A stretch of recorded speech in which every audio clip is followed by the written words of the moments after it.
Une famille ne peut devenir forte si elle n'a pas une vie de prière. Tout à l'heure, j'ai donné 30 jours de jeûne. Et le thème de ce jeûne, c'est porte et levez vos linteaux. 30, d'autres attendaient 3.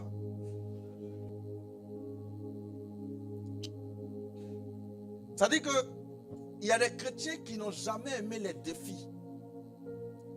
Quand on lance un long moment de jeûne, lui il calcule. Elle calcule pour faire au moins, je vais tout faire pour au moins une semaine dedans. Donc 30, ça fait combien de semaines? Ça fait 4 semaines.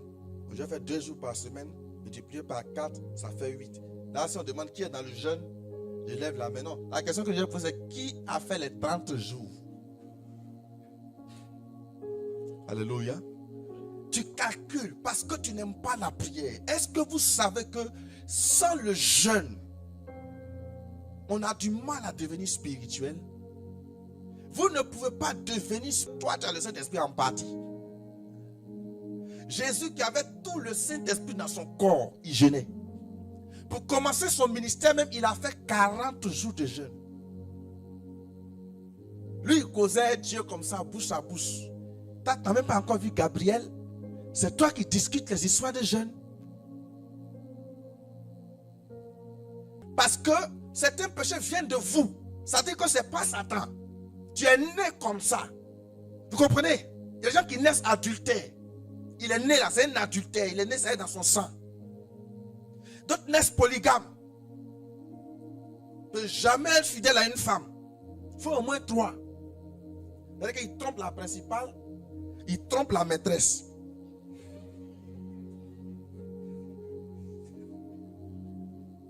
Parce qu'il est né dans une famille polygame. Il y a des choses que vous portez dans le sang. Ça, c'est le jeûne qui brise. C'est pourquoi Jésus a dit, il y a certains démons que vous ne pouvez pas vaincre si vous ne jeûnez pas. Vous pouvez aimer Dieu, aimer Dieu. Malheureusement, l'amour de Dieu, ce n'est pas un sentiment. C'est ce que tu fais qui démontre ton amour pour Dieu. Le jeûne va avec la prière. Vous ne pouvez pas avoir une vie de prière stable si vous n'avez pas de vie de jeûne. Même prix monte. La Bible dit que la chair et l'esprit sont opposés. Ils ont des désirs contraires. L'esprit, les fruits de l'esprit sont différents des fruits de la chair. La chair et l'esprit, c'est 2 choses contraires. Pasteur Innocent, prends Galates 5. Et vous allez voir que depuis que tu es ici, tu te demandes, il y a des enseignements que tu reçois. Il y a des prophéties faites sur toi. Il y a des déclarations et puis tu vois que ta vie ne change pas. Ou bien il y a des choses que tu n'as pas encore laissées. Tu te demandes pourquoi c'est comme ça. Tu es un jour de supplice et de souffrance terrible. Au bout de 3 jours, tu ne tiendras plus. Dadi a dit, vous pouvez rentrer chez moi. Dadi n'a qu'à m'excuser. Vraiment, c'est trop dur. Folie. Galates 5, à partir du verset 17 que je vais lire. Bon, verset 16. J'ai dit donc, marchez selon l'esprit. Marchez selon l'esprit. Et vous n'accomplirez pas les désirs de la chair. Vous comprenez, le chrétien a 3 ennemis. Le diable, le monde. Donc ton environnement peut t'influencer négativement. Et puis la chair. Quelqu'un me comprend? Comprenez ceci. Votre chair est votre pire ennemi. Le diable même n'est pas ton pire ennemi. Satan, il te tente. Mais avant de te tenter, il t'a étudié. Il sait que toi là, tu aimes les femmes claires. Donc il ne va pas envoyer une femme noire pour te tenter. Désolé. Ça ne va pas marcher. S'il envoie une femme noire, c'est que c'est tcha.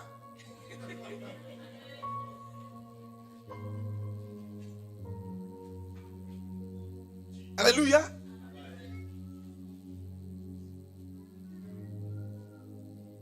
Satan nous étudie avant de nous tenter. Il sait que ton affaire de respect est trop. Donc tu seras victime d'impolitesse et de mauvaises paroles. Pour que tu sois en colère. Donc c'est après t'avoir étudié qu'on te tente. Ça veut dire même que c'est par rapport à ta chair qu'on te tente. Donc ton pire ennemi c'est la chair. Le corps est opposé à l'esprit de Dieu qui est en toi et à ton esprit.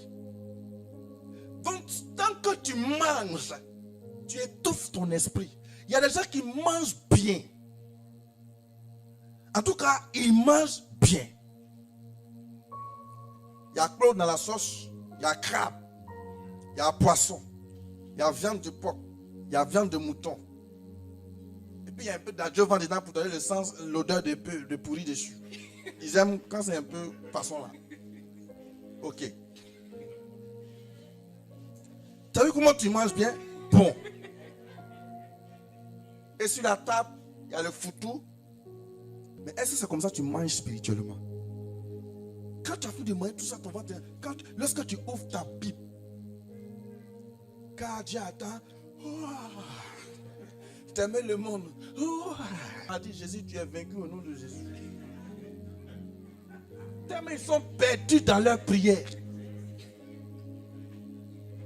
Vous n'avez pas remarqué que souvent, quand on commence à prier, et puis la prière commence à durer, tu as l'impression que tu es en train de souffrir. Hein? On dit tenez-vous debout. Il y a des gens ici, ils peuvent s'arrêter 2 heures devant un bar pour regarder un match. Match de Barça. Real, Barça Real. Tu les vois, ils sont arrêtés comme ça. 2 heures. Mais 5 minutes arrêtés dans l'église pour prier, c'est trop compliqué. Ils sont arrêtés comme ça, on dit levez les mains. Et même moi, c'est comme ça qu'ils sont placés maintenant. Tu es lourd. Tu sais pourquoi? Tu nourris ton corps. Déjà, quand on annonce 30 jours comme ça, regarde ton esprit a déjà souffert. Tout ce quand j'ai annoncé, regarde ta souffrance. Dieu, qui peut faire 30 jours? Il y a des gens, quand tu leur donnes 3 jours de jeûne à eau, c'est trop. 3 jours sans manger, qui peut faire ça? C'est-à-dire que scientifiquement, là, le corps humain peut tenir 40 jours. Vous savez ça?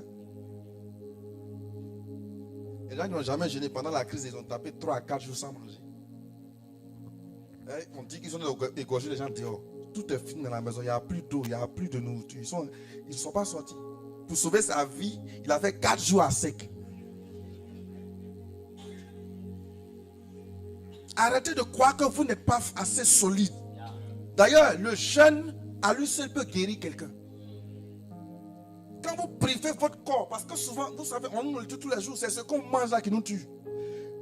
Les gens d'aujourd'hui, c'est ce qu'on mange qui nous tue. Donc quand tu passes des jours même sans manger là, ça te fait du bien. Alléluia. Parce que le sang continue. Ils sont opposés entre eux afin que vous ne fassiez point ce que vous voudriez. Si vous êtes conduit par l'esprit, vous n'êtes point sous la loi. Or, les œuvres de la chair sont manifestes. Ce sont l'impudicité. Les œuvres de la chair, c'est l'impudicité. L'impudicité, c'est le manque de respect de la nudité. L'impudicité, ce n'est pas seulement l'acte, ce n'est pas la fornication seulement. L'impudicité, c'est lorsque tu ne veilles pas sur ta nudité. C'est impudique. Tout récemment, on nous a montré, pour ceux qui vont sur les réseaux sociaux, il y a une sœur qui danse.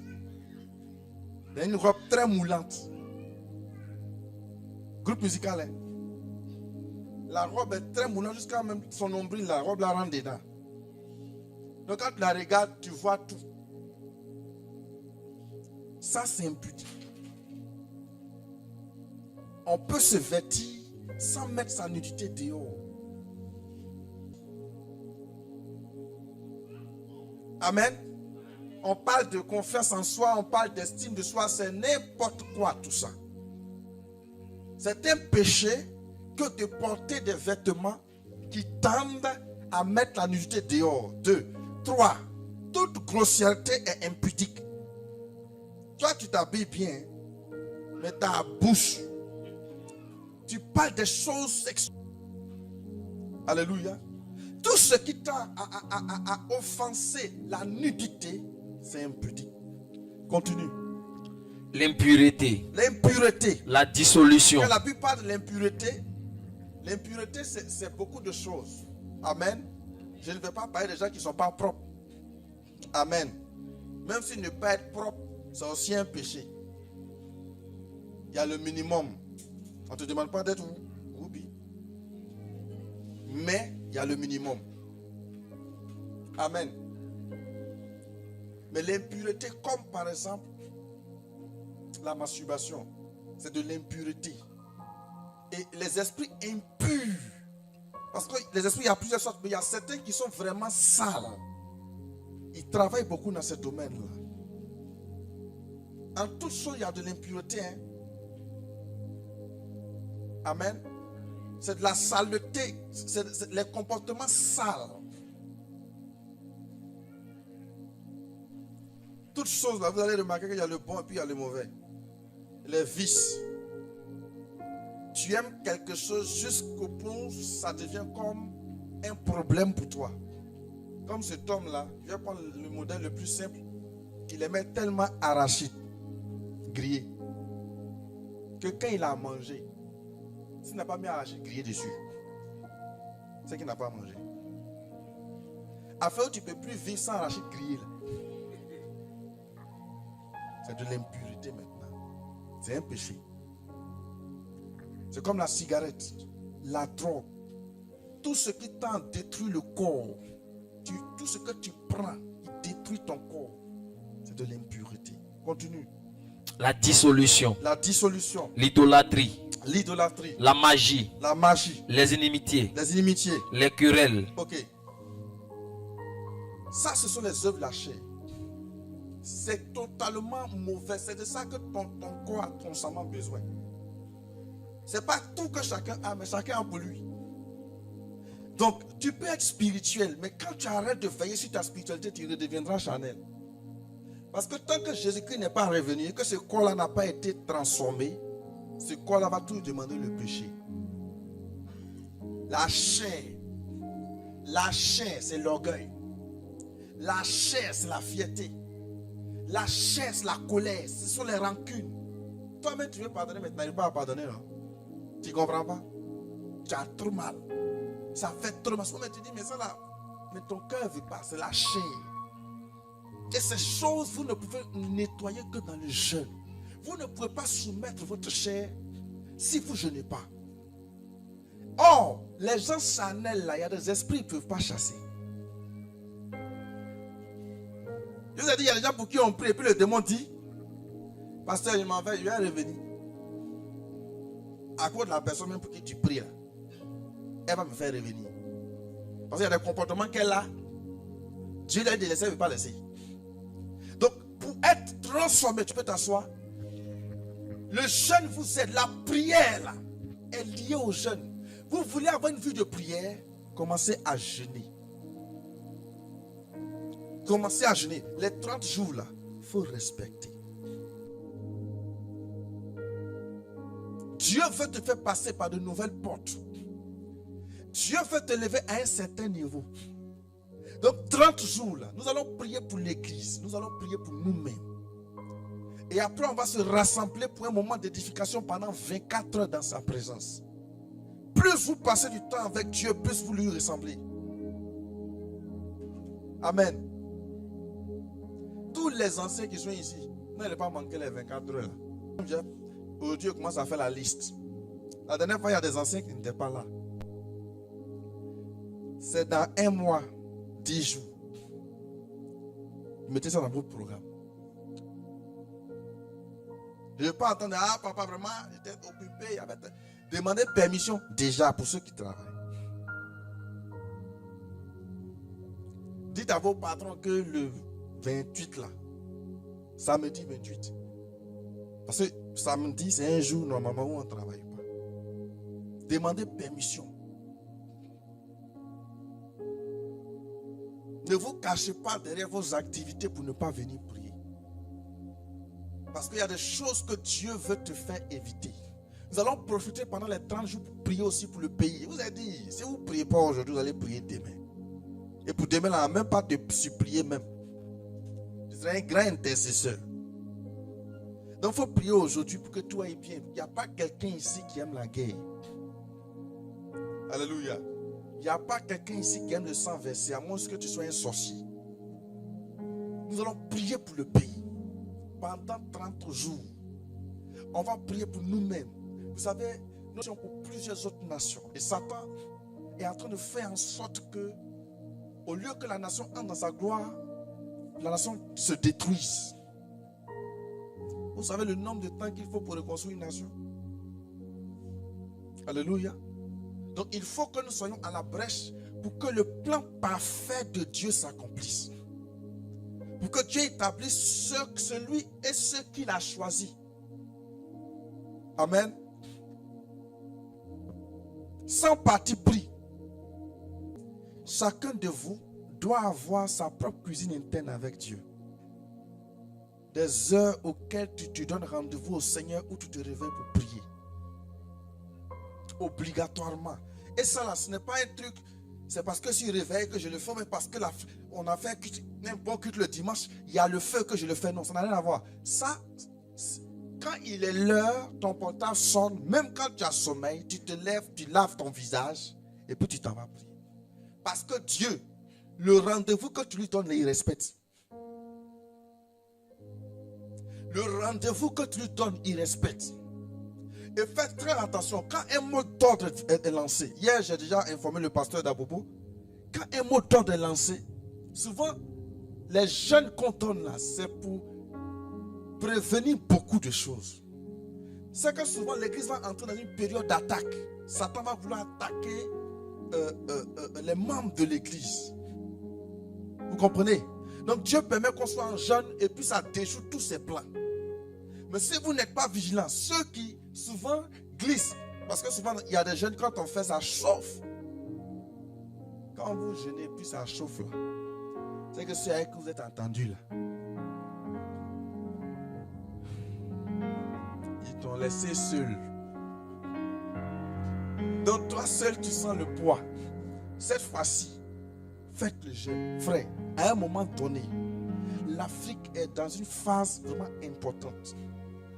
Notre pays est dans une phase importante. L'église même est dans une phase importante. Il y a des moments où on ne joue plus. Il y a des moments où on est un peu sérieux avec Dieu. Alléluia. Nous allons prier pour que de grands changements arrivent dans nos vies. Pour que Dieu se souvienne de nous, de nos sujets de prière. Et que Dieu nous fasse passer à un autre niveau. Alléluia.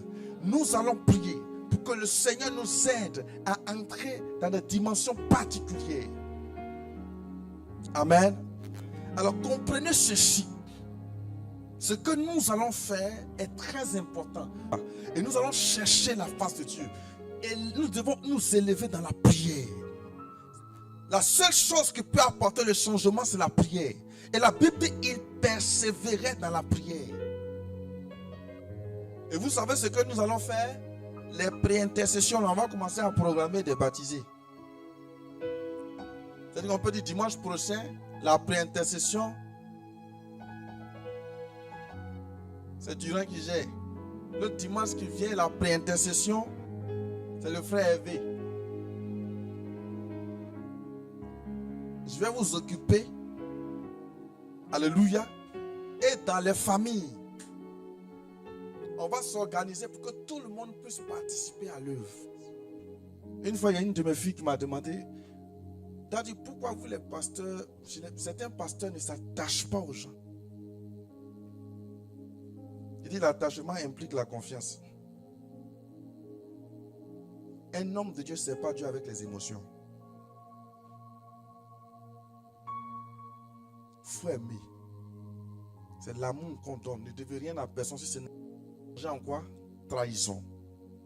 Et la trahison implique des émotions négatives. Alléluia. Et c'est pas bon. Chaque fois l'église participe à l'œuvre de Dieu. À partir du moment où tu dis je ne suis pas le seul ici, c'est que tu n'es plus en train de servir Dieu. Soutenir l'œuvre de Dieu financièrement. À partir du moment où tu dis je ne suis pas le seul, je dis je vais laisser les autres vont donner. Tu n'es plus en train de servir Dieu. Tu sers la communauté ou tu sers pas.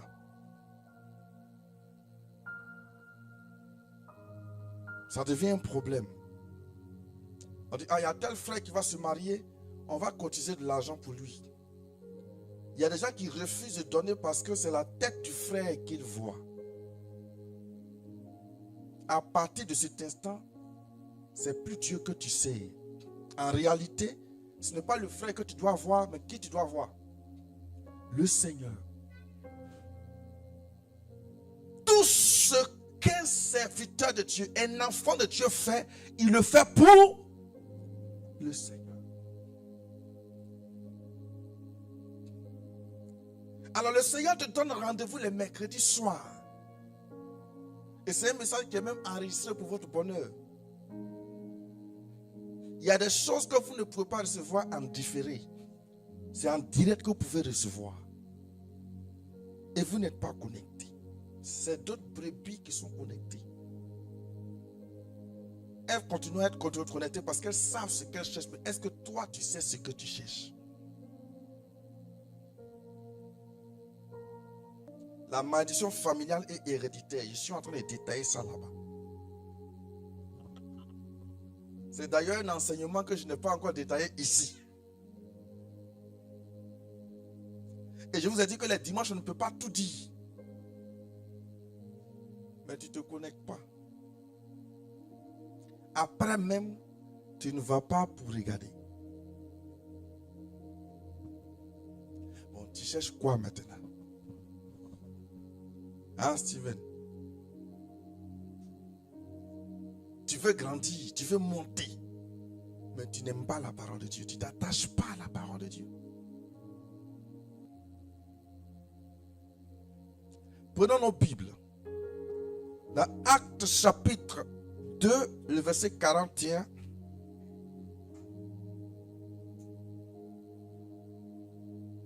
À 42.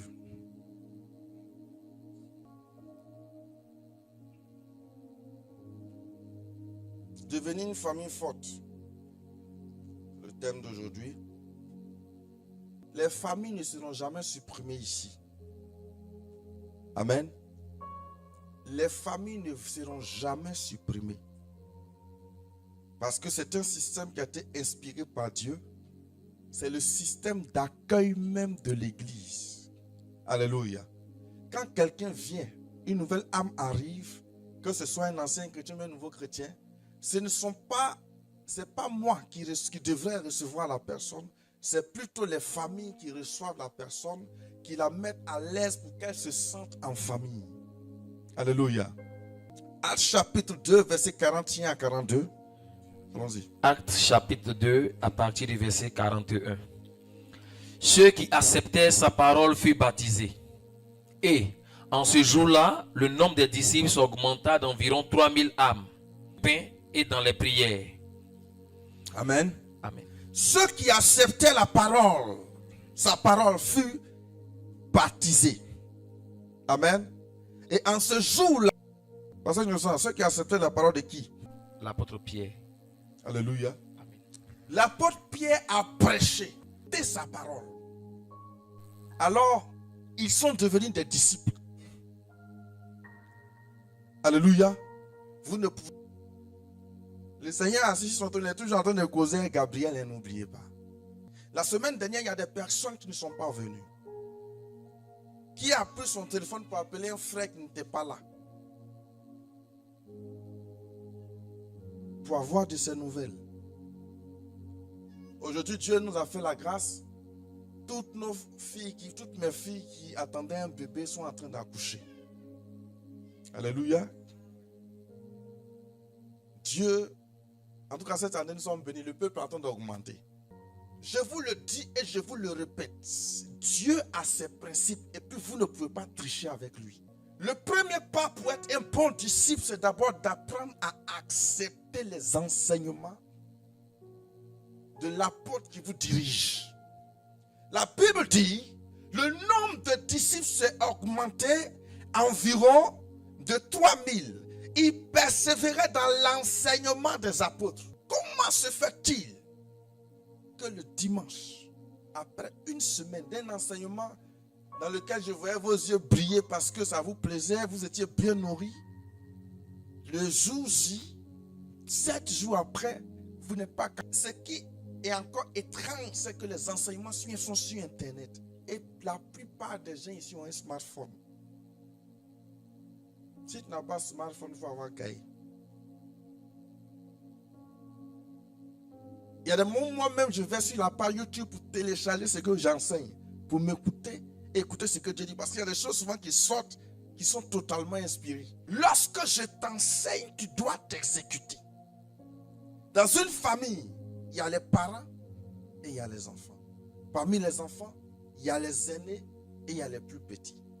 Les enfants ont pour mission d'écouter leurs parents, de les respecter, de les honorer et de leur obéir. Les plus petits respectent leurs aînés selon la Bible. Soyez soumis à vos aînés, c'est écrit. Et les plus grands doivent être animés d'humilité. Alléluia.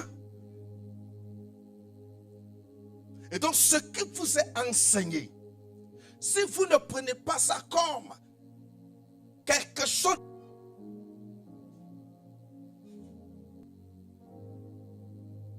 et aussi les disciples de famille, parce qu'il y a des chefs de famille, il y a des disciples. À partir du dimanche prochain, le chef de famille, mais un laïc, un pasteur avec lui. Le chef de famille aura pour tuer. Je les ai préparés, je les ai formés pour cela, ils sont prêts. Je ne voudrais pas qu'une brebis dise, mais la dernière fois, le pasteur là, telle personne a eu tel cas, voici comment on l'a aidé. À mon tour, donc pour éviter ce genre de choses, l'apôtre Pierre demande que nous nous occupions du côté spirituel. C'est pour ça que j'ai établi un diaconat dans l'église qui se charge de tout ce qui est matériel, tout ce qui est social. Une soeur qui ne va pas à l'école, des choses comme ça, une famille en difficulté, c'est le diaconat que j'appelle. Et puis on trouve les moyens de régler le problème. Alléluia. Et le chef de famille aura une mission. Le pasteur de la famille aura aussi une mission. Et les familles vont s'entretenir entre elles dans le but de fidéliser les frères et sœurs qui viennent, de les mettre à l'aise et de faire en sorte qu'ils se sentent en famille. Parce que la maison de Dieu est une famille. Et pour être une famille solide, ce ne sont pas seulement les retraites spirituelles, les prophéties, les paroles de connaissance. C'est surtout, quoi? Qu'est-ce que la Bible dit? La communion fraternelle. Il persévérait dans l'enseignement des apôtres. L'enseignement des apôtres a produit la communion fraternelle. C'est qu'on enseigne. Quand on pratique, la communion fraternelle vient. Et la communion fraternelle a pour base un amour à un seul sens. Un amour à un seul sens, ça veut dire quoi? L'amour à un seul sens, ça veut dire que quand je fais du bien au pasteur innocent, quand je décide, lui c'est aujourd'hui que je le vois, c'est gratuit. C'est moi qui donne, c'est la maison qui offre. Donc si je fais du bien au pasteur innocent, je n'attends pas un retour qu'il me fasse aussi. En temps normal, quand tu prépares chez toi et que tu envoies la nourriture au pasteur Dominique, le pasteur Dominique est censé ramener l'assiette au moins. Alléluia. Donc si tu envoies la nourriture à quelqu'un, la personne est censée au moins te ramener l'assiette vide. Maintenant, dans certains, nous avec nos mamans, on ne ramène jamais l'assiette de quelqu'un vide. De toute façon, c'est venu rempli là. On remplit pour envoyer. Amen. Mais ça, ce n'est pas de l'amour. Souvent, on agit pour se protéger. Amen. Est-ce que quand tu as décidé de préparer là, on s'est entendu? Tu as envoyé, j'ai mangé, je ramène ton assiette, ça devient un problème. Pourquoi la personne a ramené l'assiette vide? Ça, ce n'est pas l'amour chrétien. Dans l'amour chrétien, quand je mange, je prépare, que j'envoie, je ne m'attends pas forcément à ce que l'autre m'envoie. Je n'ai pas fait ça pour qu'elle m'envoie aussi de la nourriture. J'ai fait ça parce que je l'aime. Je veux qu'elle soit à l'aise.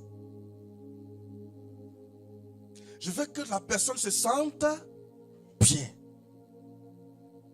C'est dans l'intention de lui faire du bien que je l'ai fait. La communion fraternelle est fondée sur ce genre d'amour, où on n'attend rien en retour.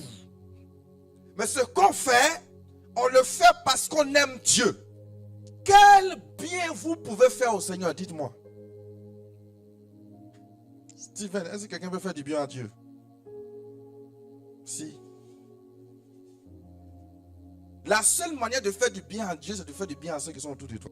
C'est pourquoi on dit que quelqu'un est serviteur de Dieu parce qu'il sert les hommes. Lorsqu'il se lève le matin, qu'il va en visite, ou bien qu'il vient s'asseoir au temps pour attendre que les brebis viennent, lui expliquer leurs problèmes pour qu'ils prient pour eux, il est en train de les servir. Donc un homme de Dieu ne peut pas dire, on se sert de moi, les gens se servent de moi pour être bénis. Ta mission est de les servir. Alléluia. Et ceux qui peuvent te laisser rester loyaux, c'est Dieu qui te les donne. On ne peut pas créer des gens loyaux, ils finissent toujours par partir. Donc la communion fraternelle est basée sur ça.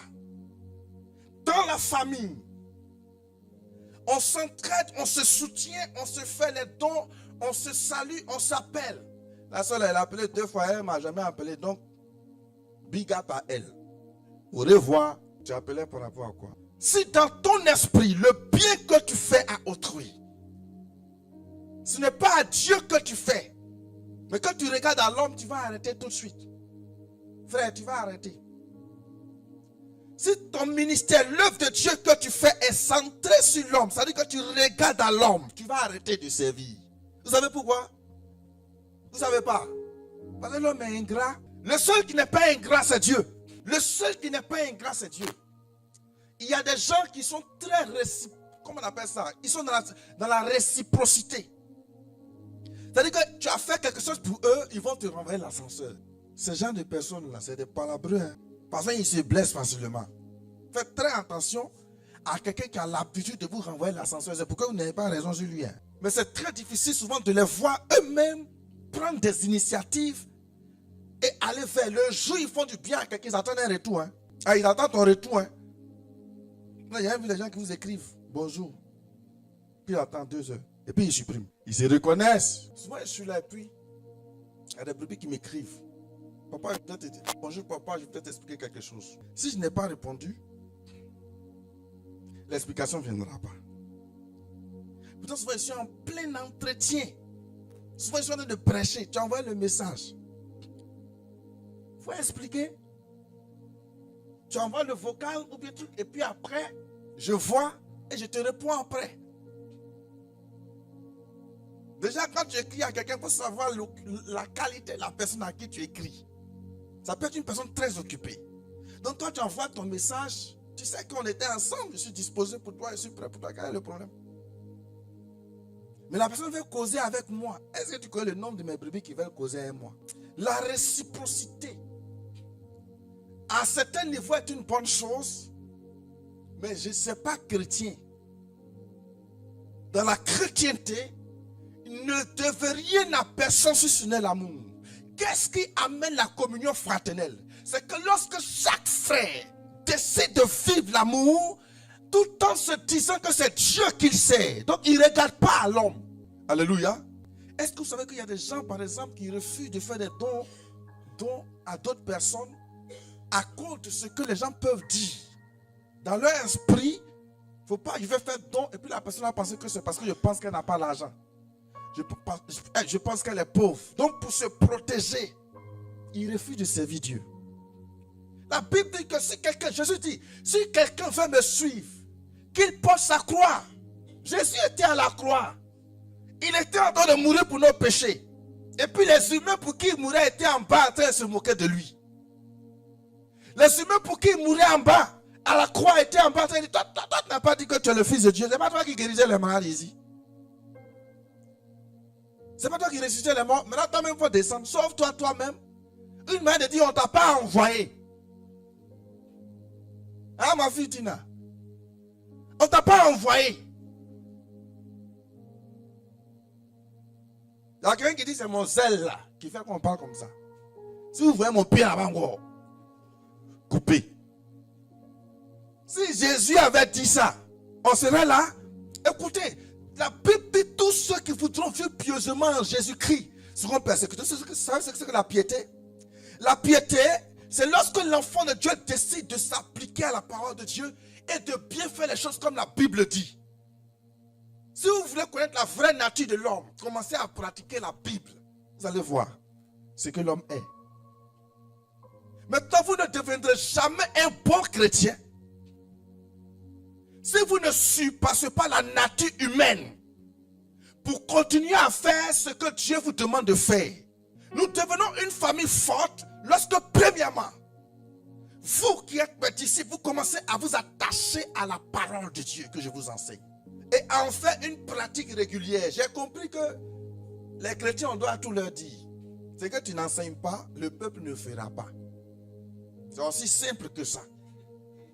Alléluia. Par exemple, ici, je ne me souviens pas d'un enseignement où j'ai enseigné sur le donner. Donner à Dieu, faire des offrandes à Dieu. Je ne me souviens pas d'un enseignement où j'ai prêché sur ça. Je ne sais pas si quelqu'un se souvient. Hein? Du coup, quand on lance les cotisations à l'église ici, il y a une catégorie de personnes qui donnent. Alléluia. Et il y a d'autres qui retiennent. Comment quelqu'un a un Nokia 3310? Qui connaît Nokia 3310? Les enfants de 2000, 2002, 2003, oubliez ça. Amen. C'est ceux de 90, 95. Voilà. Tu peux se souvenir. Parce que la Nokia là, c'est vraiment longtemps derrière là-bas. Mon Nokia 3310 existait, tu étais encore bébé, donc tu n'as pas vu. Tu as grandi. Quand on te dit ça, tu ne sais même pas ce que c'est. Il y a un serpent dedans là. Ça mange les choses. Et puis, ce jeu-là. Ceux qui ont joué savent de quoi je parle. Tu as un Nokia 3310. Nokia 3310, c'est un portable 2G. Ça sert à appeler et à recevoir les appels. Et puis à jouer jeu. Dieu veut te donner iPhone 16 Pro Max. iPhone 16 Pro Max là, ça ressemble à... En fait, ça n'a rien à voir. Mais ça, c'est un ordinateur. Les smartphones sont des ordinateurs. Dieu veut te donner un iPhone 16 Pro Max. Et souvent, quand Dieu veut te donner quelque chose de grand, Dieu te demande quelque chose que tu penses que c'est grand pour toi. Amen. Oh, c'est juste qu'il veut changer. Mais tant que le vieux est là, on ne met pas du vin nouveau. On ne met pas... Attends. On ne met pas du vin nouveau où? Dans de vieilles outres. Amen. On ne peut pas prendre un vin neuf et puis mettre dans un vieux verre bien poussiéreux dans la maison. Non. Les vins neufs sont mis dans de nouvelles bouteilles pour que ce soit bien vendu. On est d'accord? Donc, Dieu ne peut pas prendre du vin neuf et le mettre dans de vieilles outres. Donc, souvent, Dieu dit de te débarrasser de ce qui est vieux. Du coup, il va te demander des choses. Par exemple, il y a un papa qui m'a dit que lui, chaque fois que Dieu veut l'élever professionnellement, Dieu lui dit, le salaire que lui veut là, au prochain niveau, le salaire qu'il veut, qu'il commence à donner la dîme de son prochain salaire. C'est-à-dire, tu es payé à 100 000. Et puis tu fais un salaire de 400 000. Comment le papa il a appelé ça? Il a appelé ça la foi salariale. Voilà. C'est pour ça qu'il a appelé la foi salariale. Il veut un salaire de 400 000. Et qu'est-ce qu'il fait dans ces 100 000 là? Il commence à lever 40 000 francs dedans comme dîme pour donner à Dieu.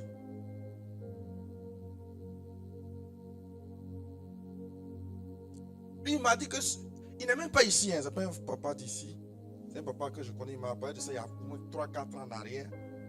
C'est un ancien. Vous savez, tu es pasteur, mais quand tu es avec les vieux chrétiens, vous restez tranquille. Amen. Ils ont leur expérience avec Dieu. Il est en train de me faire une révélation comme ça. La foi salariale. Je n'ai jamais enseigné, je n'enseigne pas trop sur le donner ici. Mais est-ce que vous savez qu'il y a des lois du donner? Et que on va pas profiter. Il y a des gens qui disent, j'attends d'abord, quand Dieu va me bénir, je vais faire. Tu crois que tu es plus malin que qui? Tout le monde peut faire ça. On ne donne pas. C'est quand Dieu va donner. D'ailleurs, Dieu sait que quand il va donner, tu ne vas rien faire. De toute façon, le petit que là, tu ne fais rien là. Ce n'est pas quand gros va venir, tu vas faire. Dieu connaît le cœur de l'homme. Tu auras toujours des dépenses. Vous n'avez pas remarqué? Demandez à mon fils Christian qui est là. Il a connu le chômage ici. Aujourd'hui, il travaille. Amen. Est-ce que le problème est fini? On sait. On sait. Le problème n'est pas fini. Pour être payé à 10 millions, tu auras pour 10 millions.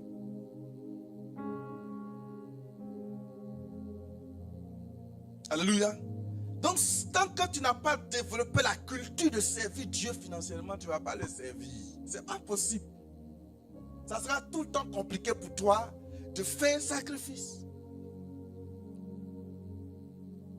Donc, on peut être là et puis on lance une cotisation et je dis, toi Cédric, tu vas donner 3 000. Amen. On a déjà calculé 2 000 et 1 000 francs dans son cœur. Mais quand je lui dis, tu dois donner 3 000. La parole qui est sortie là. Et souvent les cotisations qu'on fait ici, ce n'est pas pour moi, ce n'est pas pour l'église, c'est pour un frère, soit qui va se marier ou bien qui est en difficulté. Ou bien pour arranger quelque chose ici. Et que lui il dit, d'accord, j'ai compris papa. Et puis en bas il dit, c'est non qui en va par là. C'est dans 1000 francs, tu vas me faire voir. Alléluia. Il vient de bloquer la grâce que Dieu voulait lui donner.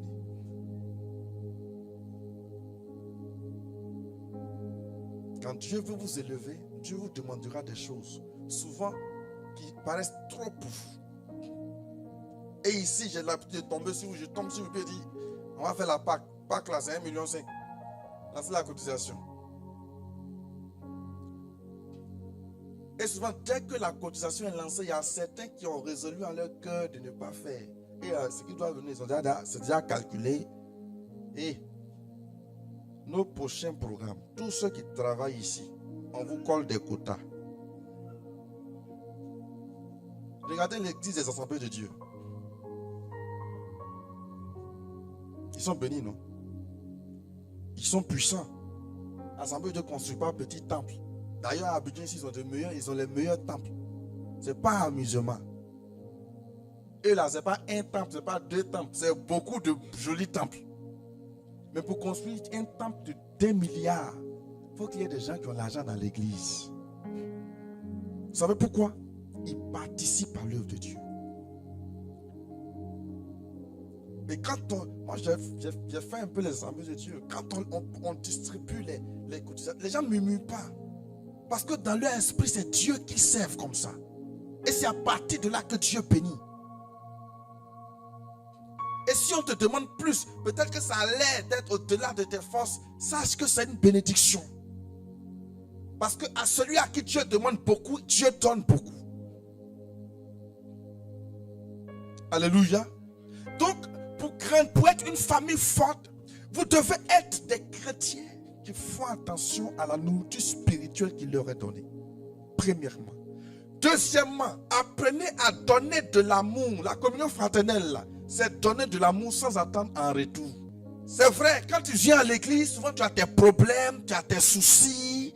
C'est vrai. Mais à un moment donné, de la façon dont tu es arrivé pour te donner de l'amour et puis tu t'es stabilisé, c'est comme ça que tu vas devoir donner autour de toi. Et je vais vous dire, ceux qui aiment beaucoup sont des gens que Satan, qui vivent une grande protection divine. Pourquoi? Parce que Dieu travaille avec les personnes dont le cœur pense aux autres.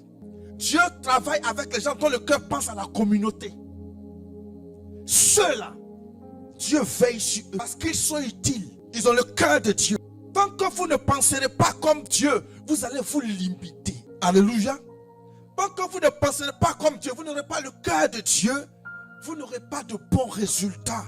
Et vous ne serez pas des chrétiens forts. Qui va à l'église et puis sa vie chrétienne est centrée sur lui seul. Il va au culte, après le culte, il rentre à la maison. Ni vu ni connu, il n'a pas affaire à quelqu'un. Il y a d'autres même, ça veut dire qu'à 5 minutes de la fin du culte, ils ont déjà commandé leur yango. Tu fuis qui? Tu fuis quoi? Ceux qui restent et qui s'occupent des frères. Ceux qui après le culte peuvent saluer leur frère à côté. Mon frère, comment tu vas? Ta santé, machin. Quel est ton nom? Je ne connais pas ton nom. Établissez des relations entre vous. Pas des relations pour pécher, pas des relations pour des commérages, mais des relations pour vous soutenir.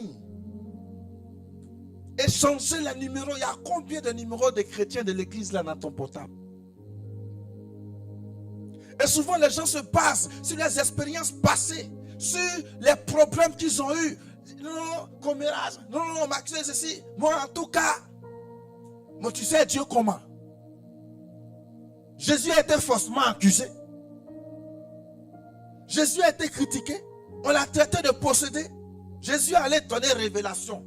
Il a guéri les malades. Et puis on dit, c'est Satan qui est dans son corps. Et tu peux donner une révélation à quelqu'un, puis on te dit que tu es possédé d'un esprit de python. Mais si Dieu est avec toi, si ce que tu dis vient de Dieu, la même personne qui a dit que tu es possédé va venir s'excuser. C'est tellement simple. Alors si j'ai la main, il donne plus de révélation à quelqu'un. La dernière fois, j'allais voir le frère Otiniel. Je lui ai dit, et il m'a dit que c'est la sirène des eaux qui m'anime. Tu marches en fonction de la parole d'Otiniel ou tu marches en fonction de la parole de Dieu. Quand Dieu vous confie une mission, qui vous a dit que ce sera facile? Qui vous a dit ça? Qui vous a dit ça? Et les gens viennent à l'église, leur zèle monte, ça descend. Ça monte, ça descend. Ils balancent comme ça. Tu dois atteindre un niveau où ton zèle est stable. Alléluia. Le troisième point, la fraction du pain est dans la prière. Alléluia. Dans la fraction du pain, il y a le pain spirituel et il y a le pain physique. Le pain spirituel, c'est que souvent les serviteurs se réunissent pour prier ensemble, ils méditent ensemble. C'est aussi une fraction du pain. Alléluia. Donc on partage la parole de Dieu. Vous savez pourquoi les chrétiens d'aujourd'hui calomnient beaucoup? Les chrétiens d'aujourd'hui critiquent beaucoup. Les chrétiens d'aujourd'hui sont spirituellement sales parce que leur bouche est tout le temps en train de calomnier d'autres personnes, méditent. C'est parce qu'ils ne méditent pas ensemble. Tu vois, les chrétiens s'attrapent entre eux pour prier, c'est rare. Les chrétiens se retrouvent entre eux pour méditer la parole de Dieu, c'est rare. Ah, Steven, Otiniel et puis Cédric, ils vont se rencontrer. Bon, aujourd'hui, mon gars, c'est toi qui donnes la méditation. Hein. Demain, c'est toi qui donnes la méditation. On va faire un tour de... Ils vont se retrouver. Tu savais comment le frère Junior était habillé le dimanche? Tu sais, il a tenu kaki là. C'est quelle œuvre de Dieu vous faites là? On doit se retrouver pour s'édifier. La Bible dit que quand les chrétiens se retrouvent entre eux, Dieu est content. Et c'est là que Dieu répand la bénédiction. Mais pourquoi Dieu répand la bénédiction? Ça dépend de ce que vous faites. Ça dépend du travail que vous faites. Si vous vous retrouvez pour calomnier, pour salir telle personne, pour critiquer telle personne, dans la maison de Dieu, ça là, on est fatigué de ça. On a quitté le monde pour venir ici. En quoi est-ce que vous évoluez? Ici, il y a des frères qui marchent ensemble. Ils sont constamment. Demandez-leur un jour, est-ce que vous avez prié une fois ensemble? Qui vous a dit qu'on vient ici pour faire camaraderie? Souvent, c'est dans les camaraderies même que les gens se paient. Ici, là, on vient pour aimer et servir Dieu. Dans la maison de Dieu, c'est comme ça. Quand on se retrouve, c'est pour prier. Quand on se retrouve, c'est pour méditer ensemble. Quand on se retrouve, c'est pour prier pour les sujets des uns des autres. Ce n'est pas pour calomnier quelqu'un.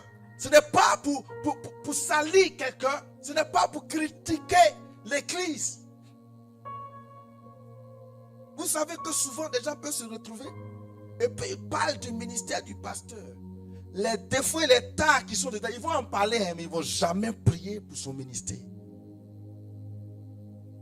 Comme diriger l'église est facile, Dieu va t'appeler. Et puis on va voir, alléluia, comme diriger l'église est facile. Et puis tu es tout le temps en train de voir ce qui va, Dieu va t'appeler. La dernière fois, le pasteur Yannick Djati prêchait. Et puis en prêchant, il a commencé à pleurer. Qui a vu ça? Le grand Yannick Djati que vous connaissez, il pleure. Vous savez pourquoi? Parce qu'il y a des choses que tu entends et puis Dieu dit tu ne parles pas. Les brebis te trahissent, c'est vrai. C'est Dieu tu sais, mais ça fait mal. Dieu dit tu laisses. On te traite de fils du diable. Les gens font des émissions sur toi-même pour te salir.